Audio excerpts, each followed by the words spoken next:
belajar di rumah untuk menghindari penyebaran COVID-19. Kali ini kita belajar sains bersama Kak Herman ya. Ayo siapkan alat tulis dan bersiaplah menjawab pertanyaan. Kerjakan pertanyaan ini sebagai tugas dengan bimbingan guru atau orang tuamu ya.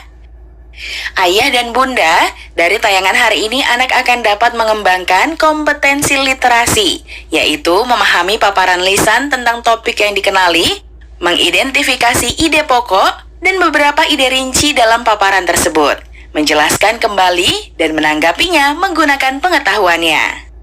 Sekarang, mari kita simak pelajaran dari Kak Herman.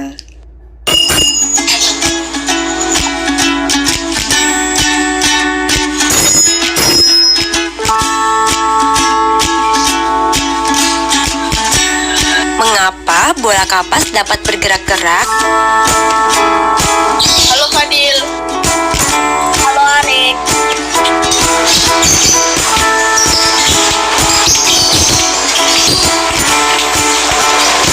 Mengapa hal tersebut dapat terjadi?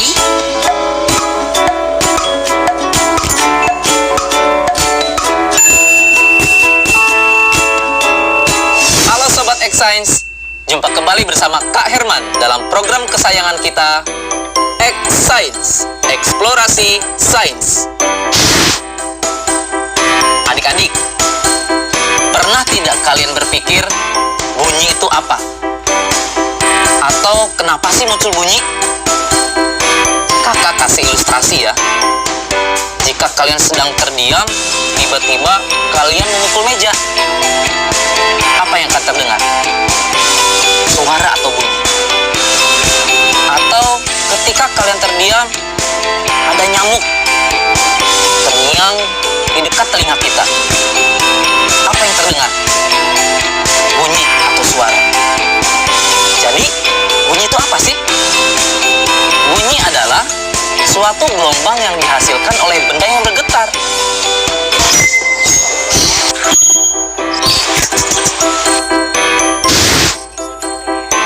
Adik-adik, ternyata bunyi itu memiliki sifat-sifat tertentu. Apa aja sih sifat-sifat bunyi? Yang pertama, bunyi merambat memerlukan medium. Perambatan bunyi dapat terjadi lewat medium, baik itu padat, cair, maupun gas. Namun, bunyi tidak dapat merambat di ruang hampa karena tidak ada medium di ruang hampa. Yang kedua, bunyi dapat dibiaskan. Pastinya adik-adik pernah mendengar suara petir kan? Kalau adik-adik dengarkan secara seksama, suara petir di malam hari akan terdengar lebih keras dibandingkan di siang hari. Kenapa coba? Pada siang hari, udara di permukaan lebih panas dibandingkan di malam hari. Akibatnya, kerapatan udara di siang hari jadi lebih renggang dibandingkan pada malam hari. Perbedaan kerapatan udara inilah yang menyebabkan bunyi dapat dibiaskan. Yang ketiga, bunyi dapat dipantulkan. Pantulan bunyi terjadi ketika bunyi mengenai suatu penghalang, sehingga dapat terjadi gema ataupun gaung. Gema, gaung, apa itu gema? Apa itu gaung? Gema merupakan bunyi pantul yang terdengar jelas. Contohnya, ketika adik-adik berteriak di tepi tebing, nanti akan terdengar dengan jelas. Sedangkan kalau gaung adalah bunyi pantul yang terdengar kurang jelas. Contohnya, adik-adik berteriak di dalam goa atau di dalam sebuah ruangan.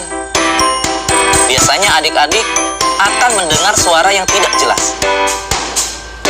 Bagaimana Sobat X-Science? Menyenangkan bukan belajar sains? Nah adik-adik, sekarang waktunya menjawab pertanyaan. Pertanyaannya adalah, Ali berdiri di sebuah ruang besar dan Budi berdiri di tengah sawah jauh dari kampung. Mereka sama-sama berteriak. Apa yang terjadi? Jelaskan. Dicatat ya, Ali berdiri di sebuah ruang besar dan Budi berdiri di tengah sawah jauh dari kampung. Mereka sama-sama berteriak. Apa yang terjadi? Jelaskan. Jawablah pertanyaan ini sebagai tugas dan kerjakan dengan bimbingan guru atau orang tuamu.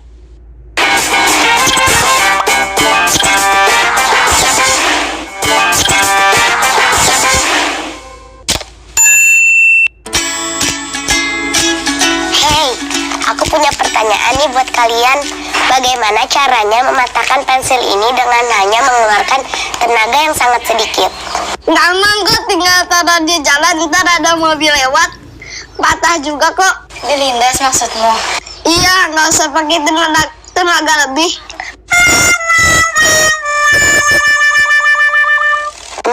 Oke lah. Kita tampung dulu ya. Kalau kamu, Nala, bagaimana caranya? Itu mah kecil, tunggu dulu ya.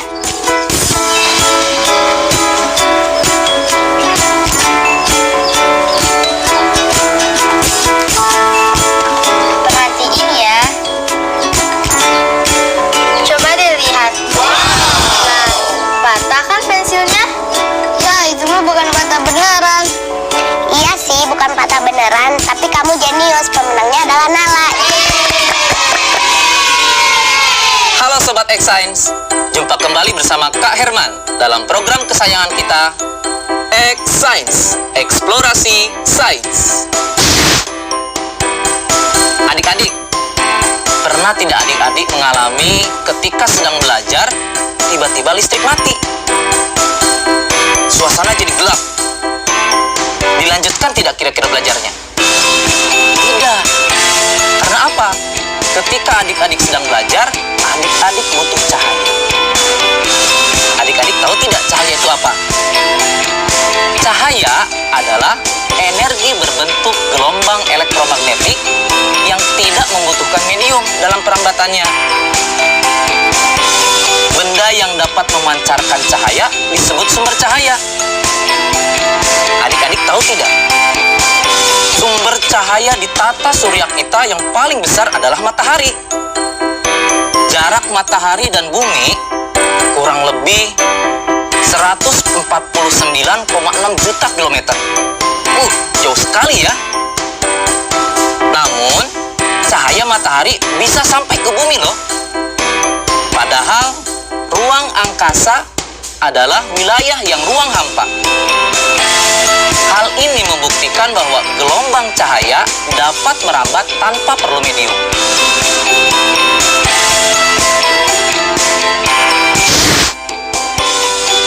Ternyata cahaya juga memiliki berbagai sifat loh. Apa saja sih sifat-sifat cahaya? Yang pertama, cahaya merambat lurus. Adik-adik pernah tidak berada dalam satu ruangan? Di ruangan tersebut ada sebuah celah. Dari luar, ada tampak berkas cahaya yang masuk ke dalam ruangan. Kalau kita perhatikan, berkas cahaya tersebut lurus, tidak bengkok. Betul tidak? Yang kedua, cahaya dapat dipantulkan. Contohnya, di suatu ruangan gelap, senter dinyalakan. Senter tersebut kemudian diarahkan ke cermin. Ternyata, cahaya memantul ke arah yang berlawanan. Artinya, cahaya dapat dipantulkan. Ketiga, cahaya dapat menembus benda bening. Buktinya dapat kita lihat bahwa ternyata cahaya dapat melewati gelas kaca yang bening.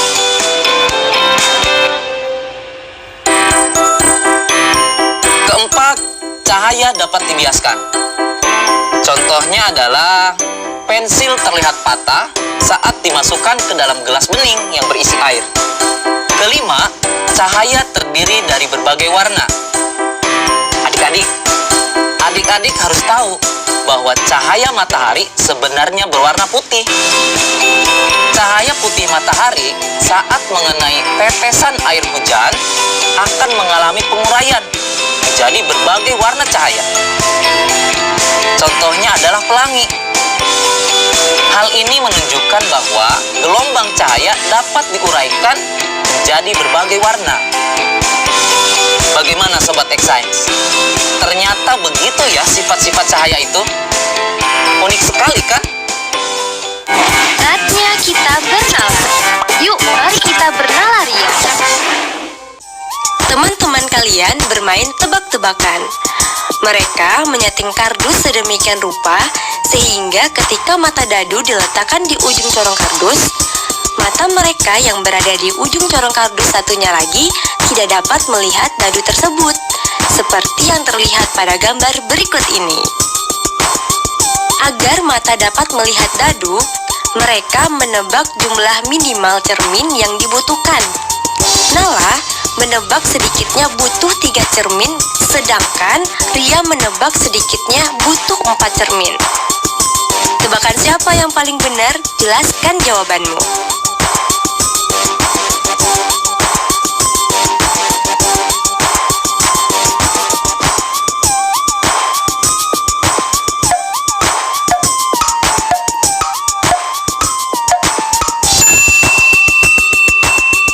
Tebakan yang paling benar adalah tebakan Ria. Mengapa demikian? Perhatikan gambar berikut ini. Paling sedikit butuh 4 cermin yang dapat memantulkan bayangan dadu hingga terlihat oleh mata mereka. Posisi cerminnya terlihat seperti pada gambar. Nah, adik-adik, sekarang waktunya menjawab pertanyaan. Pertanyaannya adalah, apa sifat-sifat cahaya? Berikan masing-masing contohnya. Dicatat ya, apa sifat-sifat cahaya? Berikan masing-masing contohnya. Jawablah pertanyaan ini sebagai tugas dan kerjakan dengan bimbingan guru atau orang tuamu.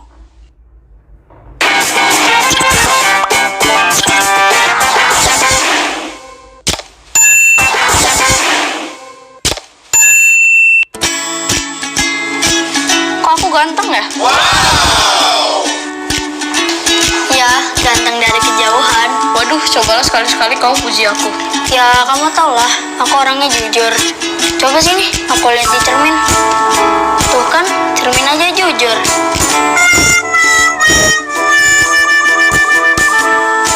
Tapi iya ya, bayanganku kok sama kayak aku. Ya, mati lampu. Nyalain senter HP dong. Kan nggak terlalu gelap. Kamu takut ya?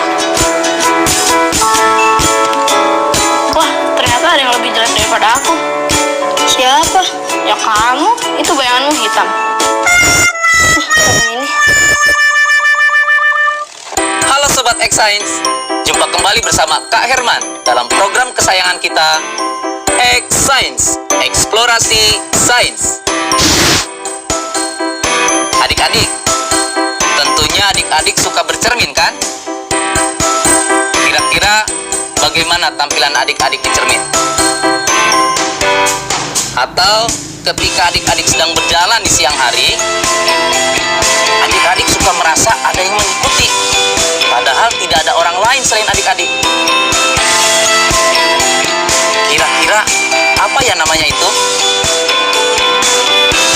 Nah, adik-adik, jika adik-adik pada siang hari sedang berjalan sendirian, seolah-olah ada yang mengikuti, itu namanya bayang-bayang. Tapi ketika adik-adik bercermin, ada tampilan adik-adik di cermin, itu namanya bayangan. Jadi, bayangan adalah gambar yang dibentuk oleh pantulan cahaya dari cermin atau pembiasan lensa. Bayangan ini menyerupai bentuk asli dan berwarna. Sedangkan bayang-bayang adalah ruang yang tidak terkena cahaya karena terlindung oleh benda. Tahukah adik-adik, bayangan suatu benda mempunyai sifat tertentu loh. Kakak kasih ilustrasi ya. Jika adik-adik bercermin di cermin yang datar, bayangan yang terbentuk seperti apa kira-kira? Kemudian, jika melihat ke kaca spion, bayangan yang terbentuk bagaimana? Lalu, jika adik-adik melihat ke bagian sendok makan yang terbuat dari logam, Bayangannya kira-kira bagaimana ya? Nah adik-adik, dari ilustrasi tersebut, ternyata sifat bayangan suatu benda itu berbeda-beda, bergantung pada cermin yang digunakan. Yang pertama, bayangan itu bisa tegak. Apa itu bayangan yang tegak? Bayangan tegak adalah bayangan yang posisinya tegak, seperti bendanya. Yang kedua, bayangan itu bisa terbalik. Artinya, bayangan tersebut posisinya terbalik dengan bendanya. Yang ketiga, ukuran bayangan jika dibandingkan dengan objeknya, ternyata itu juga berbeda. Ada yang sama besar, ada yang diperbesar, dan ada juga yang diperkecil.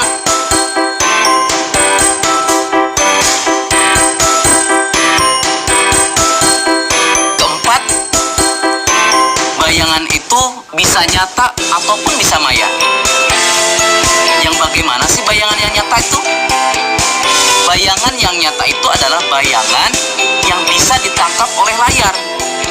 Sedangkan bayangan yang maya, bayangan yang tidak dapat ditangkap oleh layar. Saatnya kita bernalar. Yuk, mari kita bernalar ya. Sebuah senter diletakkan pada titik A dan tinggi bayang-bayang buku pada layar setelah diukur adalah 30 cm.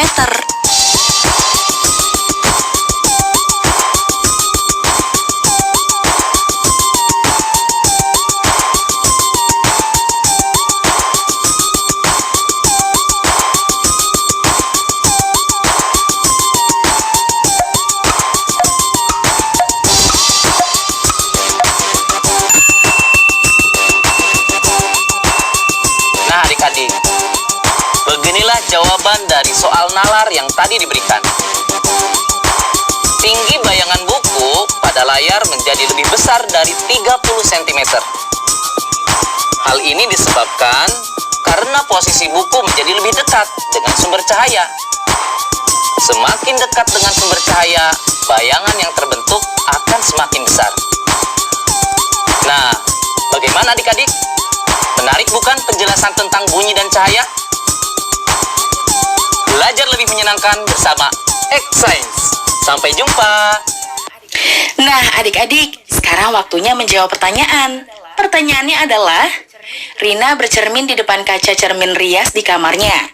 Bagaimana bentuk dan sifat bayangan Rina pada cermin tersebut? Jelaskan. Dicatat ya, Rina bercermin di depan kaca cermin rias di kamarnya. Bagaimana bentuk dan sifat bayangan Rina pada cermin tersebut? Jelaskan. Jawablah pertanyaan ini sebagai tugas dan kerjakan dengan bimbingan guru atau orang tuamu. Sekarang adik-adik belajar di rumah saja bersama Kak Herman hanya di TVRI. Yuk bantu Kemendikbud menjadikan program belajar dari rumah di TVRI lebih baik dan menyenangkan untuk kamu. Ikuti survei evaluasi program belajar dari rumah di TVRI dengan membuka laman s.id/surveybdr. Untuk kamu yang berada di daerah 3T, terdepan, terluar, dan tertinggal, bisa mengikuti survei lewat SMS gratis dengan mengetik BDR, kirim ke 93456. Jangan lupa ajak orang tuamu dan gurumu juga ya. Adik-adik ingat ya, selalu rajin mencuci tangan, menjaga jarak, dan menggunakan masker jika hendak keluar rumah untuk mencegah penyebaran COVID-19. Sampai jumpa lagi.